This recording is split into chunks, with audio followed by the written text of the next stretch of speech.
But Chris Paul, Klay Thompson, look, they're coming off the bench now. Hall of Fame backcourt. I love that. Chris Paul last night in his return after missing 21 games, 9 points, 7 assists, a season high, 4 steals, and he played 21 minutes and 40 seconds. The whole thing about starting was so overblown from the get-go. It's like, it's not about that. It's not. Guys want to be playing.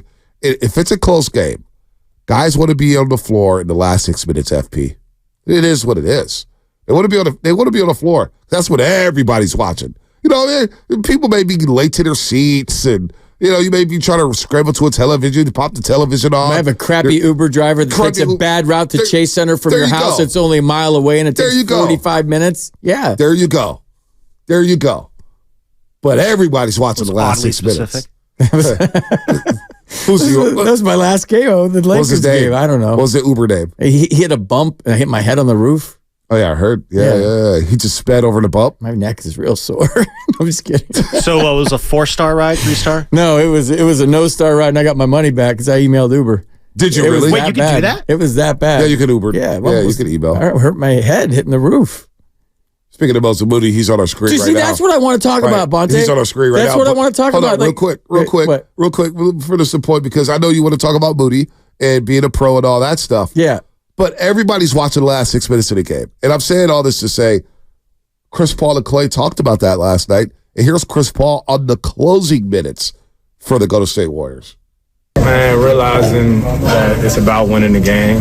Steven said he's going to try to figure it out. He said sometimes he might mess it up, but we got a really good group of guys on this team, and you're going to need different things every night.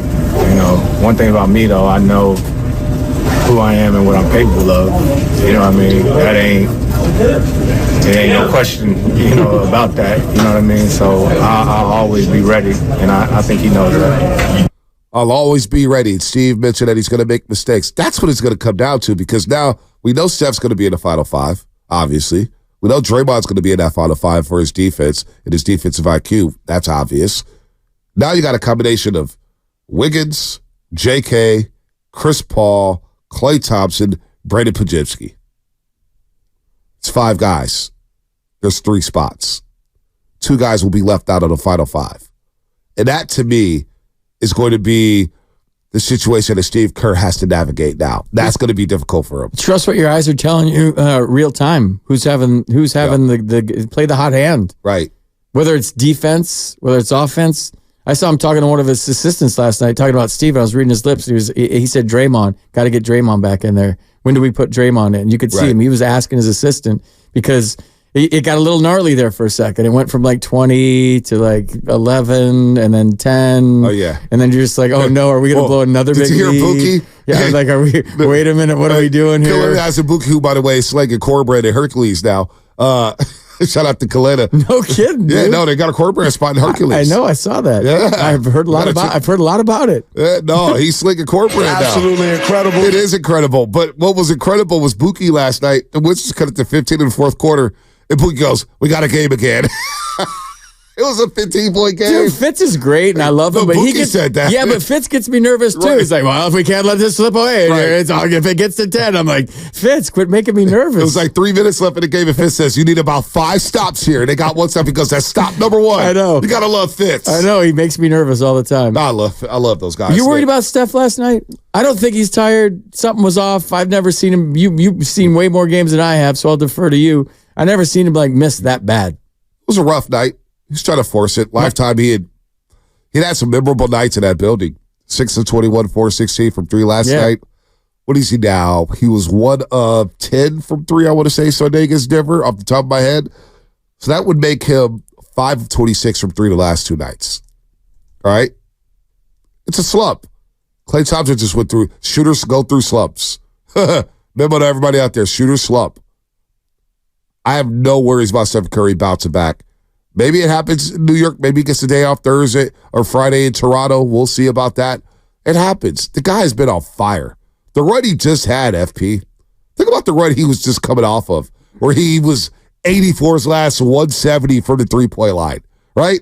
And he's lighting it up. Last 3 games, it's been a bit of a struggle. There's no doubt about that. But I'm I don't worry about Stephen Curry. All right, his 3-point numbers here for the last 3 games, FP.